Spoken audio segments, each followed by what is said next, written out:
Shalom, perkenalkan nama saya Yohanes Sabu dengan NIM 859293929. Asal Universitas Terbuka Kupang. Di video kali ini saya akan menjelaskan mata kuliah inovasi pembelajaran tentang Automate Online Proctoring. Yang pertama, apa itu pengawasan ujian otomatis daring? Pengawasan ujian otomatis daring atau Automate Online Proctoring adalah seperangkat sistem berbasis teknologi dan kecerdasan buatan yang dirancang untuk memantau, memverifikasi, dan mengawasi pelaksanaan ujian yang dilaksanakan dari jarak jauh.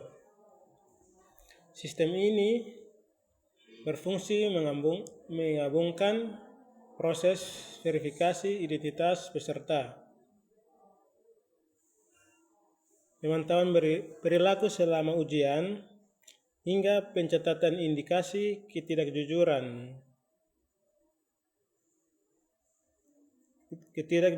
akademik. Semuanya berjalan secara terotomasi tanpa harus selalu diawasi langsung oleh tenaga pengawas secara tatap muka atau lewat siaran langsung di universitas terbuka.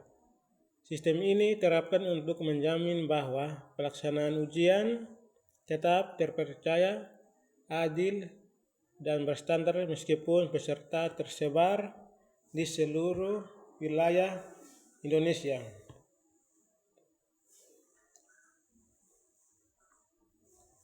Bagaimana sistem tersebut bekerja? Secara ringkas, cara kerjanya dibagi ke dalam 3 tahapan. Yang pertama, sebelum ujian. Yang kedua, selama ujian. Yang ketiga, sesudah ujian. Baik, saya akan membahas yang pertama, sebelum ujian. Sebelum ujian, selama akan memandu peserta untuk memverifikasi identitas melalui pencocokan wajah dengan data yang tersimpan di basis data universitas, memeriksa kelayakan perangkat, antara lain kamera, mikrofon, dan jaringan, serta memindahkan sekeliling ruangan untuk memastikan lingkungan bersih dan bantu-bantu yang tidak diizinkan. Poin yang kedua, selama ujian, sistem harus memantau secara otomatis pergerakan wajah dan pandangan mata, suara yang terdengar, muncul orang lain, penggunaan perangkat tambahan, hingga perpindahan jendela atau aplikasi di layar. Jika terdeteksi perilaku yang menyimpang atau tidak wajar, sistem akan memberikan peringatan langsung atau mencatat kejadian tersebut sebagai laporan indikasi pelanggaran. Seluruh rekaman dan catatan tersimpan secara aman. Poin yang terakhir, sesudah ujian, laporan hasil pemantauan disampaikan kepada dosen. Keputusan akhir mengenai apakah suatu kejadian dianggap pelanggaran tetap sepenuhnya menjadi wewenang dan pertimbangan dosen, sehingga penilaian tetap manusiawi dan objektif.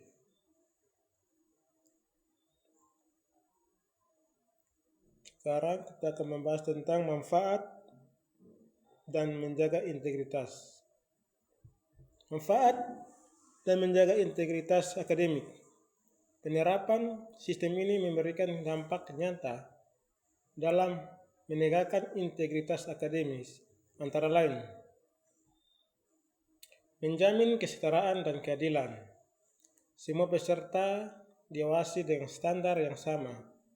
Tidak ada perlakuan berbeda antara wilayah atau antar peserta, sehingga setiap orang bersaing berdasarkan kemampuan, dan usaha sendiri.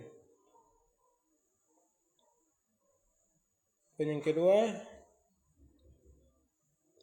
mencegah dan mendeteksi ketidakjujuran.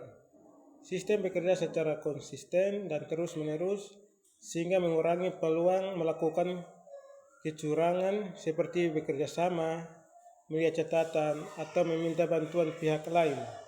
Hal ini sekaligus menumbuhkan kesadaran untuk mengerjakan secara jujur. Poin yang ketiga, meningkatkan kepercayaan terhadap mutu lulusan. Hasil ujian yang terjamin kejujurannya semakin memperkuat kepercayaan masyarakat, dunia kerja, dan lembaga lain terhadap ijazah atau kompetensi lulusan universitas terbuka.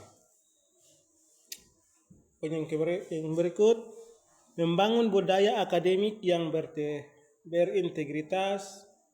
Kehadiran sistem ini menjadi sarana pembelajaran bagi mahasiswa untuk membiasakan diri bertindak jujur, disiplin, dan bertanggung jawab, nilai yang dibawa hingga ke dunia kerja.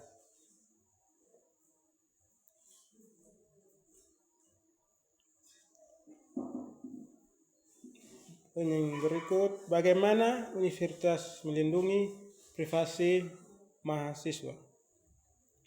Universitas terbuka sangat menyadari pentingnya perlindungan data pribadi dan menjamin bahwa sistem ini tidak melanggar hak privasi mahasiswa melalui langkah-langkah berikut. Yang pertama, penggunaan data terbatas.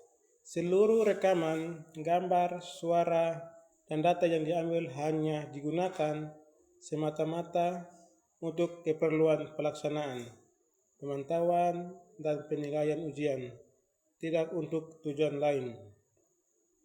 Yang kedua, keamanan dan pengiriman terenkripsi. Seluruh data dikirim dan disimpan dengan sistem pengamanan tingkat tinggi dan dienkripsi sehingga tidak dapat diakses atau diubah oleh pihak yang tidak berwenang atau pihak yang tidak bertanggung jawab. Poin yang ketiga, akses terbatas. Hanya petugas berwenang dan dosen yang dapat mengakses laporan atau rekaman, serta hanya dalam rangka pemeriksaan hasil ujian, tidak dibagikan ke pihak ketiga maupun diumumkan. Berikut, jangka waktu penyimpanan jelas.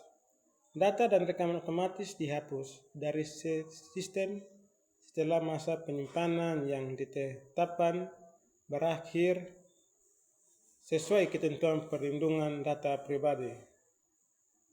Yang berikut, tidak memantau di luar waktu ujian. Pemantauan hanya aktif saat ujian berlangsung. Segera berhenti dan terputus begitu peserta mengakhiri sesi ujian. Baik, terima kasih video singkat yang saya jelaskan. Terima kasih.